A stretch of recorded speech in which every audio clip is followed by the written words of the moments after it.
మేలైన రోజులు ఏలైపోయినవి, మేడి పండు లాంటి రోజులే వచ్చినయి. ఏ మందు లేకుంట పంటలే పండేది, ఏమి తిన్నా తిండి పుష్టిగా ఉండేది. పాలిసు వేసిన సన్న బియ్యం బువ్వ, ఉప్పుతో 9 వేసి వండిన కూర. ఎంత తిన్నా గాని ఎట్లా ఉన్నా గాని ఎప్పుడు తనువులో ఏదొక్క రోగము. ఏనుగంతా ఆకారమున్నా ఏమి శతగాని బతుకులాయే.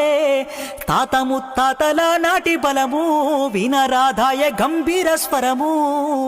30 ఏండ్లకే ముసలితనమొచ్చే, నిండు 100 ఏళ్ళు నిండక ముందే సచ్చే. ఎనకటి నా పల్లె కలయందు బాయే, నేడు శుద్ధమన్నా కండ్లగా నరాదాయే. ఎనకటి నా పల్లె కలయందు బాయే, నేడు శుద్ధమన్నా కండ్లగా నరాదాయే.